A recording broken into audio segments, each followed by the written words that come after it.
UGTRB மேத்ஸில் first யூனிட்டில் algebra and trigonometry அதில் இந்த 2 days கம்மிங் 2 days முடிச்சிடலாம் அப்படின்னு சொன்னதில் அந்த ட்ரிக்னாமெட்ரியில் முந்தின வீடியோவில் வந்து எக்ஸ்பென்ஷன்ஸ் ஆஃப் சைன் தீட்டா அது காஸ் தீட்டா அது பார்த்துட்டோம். இப்போ நம்ம அதை பற்றி என்ன பண்ண போகிறோம்னா டேன் தீட்டா அதை நம்ம பார்க்க போகிறோம். ஸோ அதுக்கு என்ன பண்ணலாம் அப்படின்னா டேன் தீட்டாவை நம்ம எப்படி எழுதலாம், சைன் தீட்டா பை காஸ் தீட்டான்னு எழுதலாம். ஸோ ரெண்டுக்கும் நம்ம ஃபார்முலா சப்ஸ்டிட்யூட் பண்ணுறோம். அடுத்து என்ன பண்ணணும்னா போத் நியூமரேட்டர் அண்ட் டினாமினேட்டர் காசு தீட்டாவில் டிவைட் பண்ணணும் அப்படின்னு போட்டோம். ஸோ நம்ம அதெல்லாம் விட்டுட்டு இங்கே இதுலேருந்து நம்ம ஸ்டார்ட் பண்ணிடலாம். இது கொஞ்சம் ஈஸியாக இருக்கும். ஸோ இதில் பார்த்துடலாம். இதில்னா tan A plus B plus C அதோட வேல்யூ பார்க்க நம்ம போகிறோம். இப்போ cos A plus I sine ஏவை எப்படி எழுதலாம்னா காஸ் ஏவை காமனாக வெளியில் எடுத்துட்டோன்னா 1 ப்ளஸ் ஐ டேன் ஏன்னு எழுதலாம்.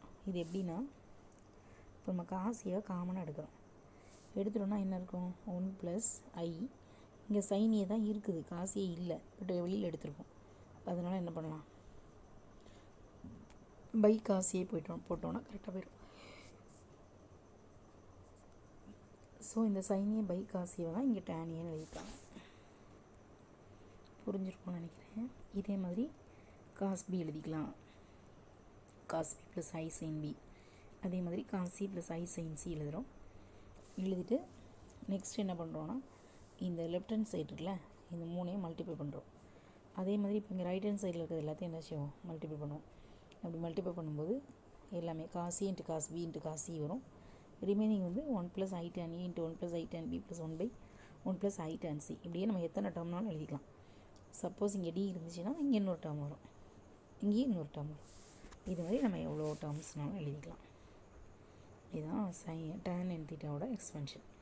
நம்ம இப்போ ஃபஸ்ட்டு ஒரு எக்ஸாம்பிள் பார்த்துடலாம். காஸ் 8 தீட்டாவை சைன் தீட்டாவோட டேர்ம்ஸில் கண்டுபிடிக்க சொல்லியிருக்காங்க. காஸ் 8 தீட்டா வேணும், பட் எதில் வேணும்னா சைன் தீட்டாவோட பவரில் வேணும், அந்த டேர்ம்ஸில் வேணும் அப்படின்னு கேட்டுருவாங்க. ஸோ நமக்கு லாஸ்ட் ஆன்சர் ஃபுல்லாகவே என்ன இருக்கணும்னா சைன் மட்டும் தான் இருக்கணும். ஸோ நம்ம டிமோஸ் தியரம் படி ஃபஸ்ட் எழுதியிருப்பாங்க. ஒரு நிமிஷம்.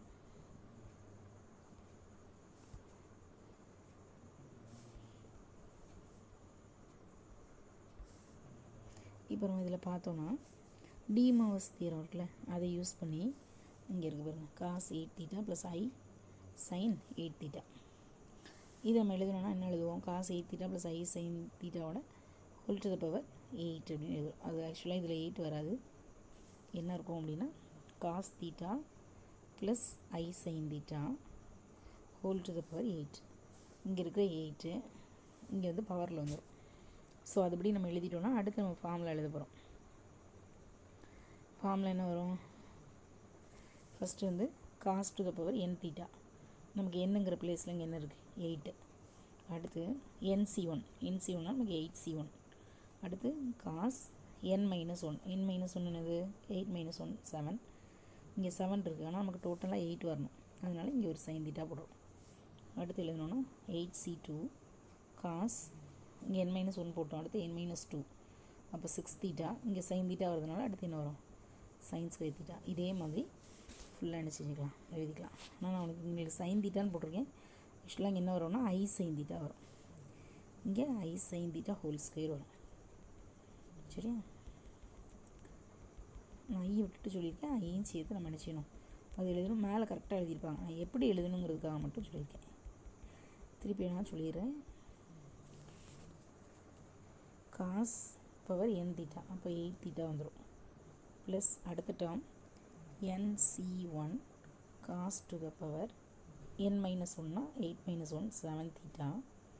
அடுத்த ஸ்டெப்பில் ஐ சைன் தீட்டா. இதேமாதிரி அடுத்து எழுதணுன்னா Nக்கு 8, அடுத்து 8C2 காஸ் N-2 வரும், அப்போ 6 தீட்டா. இங்கே ஐ சைன் தீட்டா ஹோல் ஸ்கொயர். இப்படியே போயிட்டே இருக்கும். அதான் இங்கே எழுதியிருப்பாங்க, இந்த எழுதியிருக்காங்கல்ல. அடுத்து இதே நம்ம என்ன செய்கிறோம், திருப்பி வந்து எக்ஸ்பேண்ட் பண்ணுறோம். என்ன பண்ணுறோம் அப்படின்னா சொல்கிறேன்.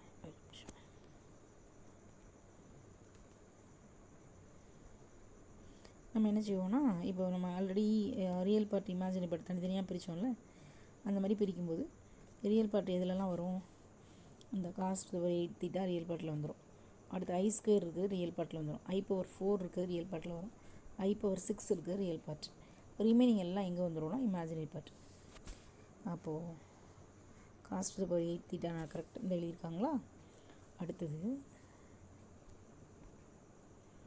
நம்ம பார்த்தோன்னு வச்சுக்கோங்க, இங்கே எழுதியிருப்பாங்க காஸ்ட் பவர் 8 தீட்டா எழுதியிருக்காங்களா. அடுத்து இங்கே சைன் ஸ்கொயர் பாருங்கள். ஏன் சைன் ஸ்கொயர்னால் I ஸ்கொயர் வேல்யூ மைனஸ் வந்துடும், அதனால் இங்கே வந்துடும். அடுத்து I⁴, அடுத்து 6, அடுத்து 8 இப்படி போகும்.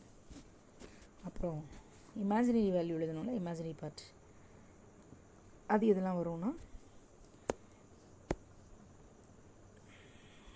இமேஜினரி பார்ட் வந்து ப்ளஸ் I இன்ட்டு அப்படின்னு எழுதுகிற மாதிரி எல்லாம் வரும். I இன்ட்டு அப்படின்னு எழுதுகிற எல்லாம் வரும். புரிஞ்சிருக்கும்னு நினைக்கிறேன்னே. அந்த அதாவது ரியல் பார்ட் தனியாக இமேஜினரி பார்ட் தனியாக பிரிக்கிறோம், அதுதான் இங்கே மெயின் விஷயம். ஸோ அப்படி பிரிக்கும்போது என்ன ஆகுது அப்படின்னா, நமக்கு எங்கெல்லாம் வந்து ரியல் பார்ட் வர்றதுக்கு வாய்ப்பு இருக்குது அப்படின்னு நம்ம பார்த்தோம்னா, ஐசி வரதெல்லாம் இமேஜினரி பார்ட்டுக்கு போயிடும். ஆனால் I ஸ்கொயர், I⁴, I⁴ இந்த மாதிரி வரதெல்லாம் வந்து ரியல் பார்ட்டுக்கு வந்துடும். அப்படி நம்ம பிரிக்கிறோம்.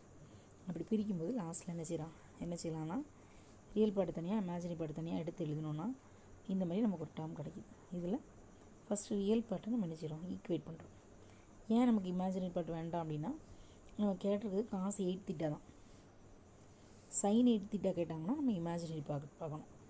இது வந்து காசு 8 தீட்டாங்கிறதுனால ரியல் பார்ட்ஸ் மட்டும் எடுத்தால் போதும். ஸோ ரியல் பார்ட்ஸ் மட்டும் எடுத்துருக்காங்க. எடுத்து எழுதினதுக்கு பிறகு காசு எங்கெல்லாம் வருதோ அங்கெல்லாம் காஸ் ஸ்கொயர் தீட்டான்னு இருக்கும்ல, அதுக்கு பதிலாக 1 மைனஸ் சைன் ஸ்கொயர் தீட்டா அப்படின்னு சப்ஸ்டியூட் பண்ணணும். காஸ் ஸ்கொயர் எல்லாத்தையும் எடுத்துகிட்டு 1 மைனஸ் சைன் ஸ்கொயர் தீட்டா. அப்போ இங்கே காஸ் ஸ்கொயர் இருக்குது. எங்கே இருக்குது காஸ் ஸ்கொயர்? ஒரு இடத்துல தான் தெரியுது காஸ் ஸ்கொயர்னு.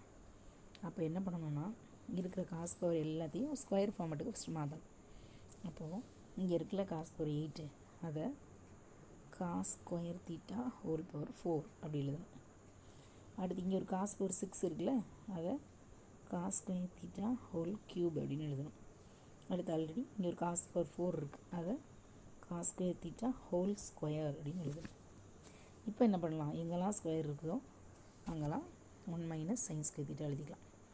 ஸோ அதுதான் நெக்ஸ்ட்டு ஸ்டெப்பில் எழுதியிருப்பாங்க. ஸோ அந்த மாதிரி சிம்பிளிஃபை பண்ணிவிட்டு கொஞ்சம் வந்து லென்த்தியாக தான் இருக்கும், ஆனால் நம்ம செஞ்சு தான் பார்க்கணும், வேறு வழி இல்லை. சரி, அடுத்து என்ன பண்ணணும் அப்படின்னா, இந்த வேல்யூலாம் பார்த்துக்கணும். இந்த C2 வேல்யூ 8C2 இதெல்லாம் தெரியும்ல. 8 × 7/1 × 2 அப்போ என்ன செஞ்சிடும், 4 × 7 28 வந்துடுமா. இதேமாரி அந்த வேல்யூ கண்டுபிடிச்சிக்கணும். அடுத்து வந்து எல்லா வேல்யூவும் சிம்பிளிஃபை பண்ண எல்லாத்தையும் எக்ஸ்பேண்ட் பண்ணி எழுதணும். என்ன எக்ஸ்பேண்ட் பண்ணணும், இங்கே பவர் 4 இருக்குது, இதுக்கு என்ன செய்யலாம்னா 1 minus sine square theta into 1 minus sine square theta ரெண்டையும் போட்டு மல்டிப்ளை பண்ணணும். அப்படி பண்ணோன்னா என்ன வரும், 1 × 1 1 மைனஸ் இங்கே ஒரு சைன் ஸ்கொயர் தீட்டாவா, அடுத்து minus sine square theta plus sine power 4 theta. So இந்த ரெண்டு சேர்ந்து என்னவாயிரும், -2 சைன் ஸ்கொயர் தீட்டாவாயிரும். இதே மாதிரி ஒன்று என்ன செய்யணும், மல்டிப்ளை பண்ணி சிம்பிளிஃபை பண்ணி வரும்போது லாஸ்ட்டில் ஃபைனல் ஆன்சர் நமக்கு என்ன வரும், கிடைக்கும்.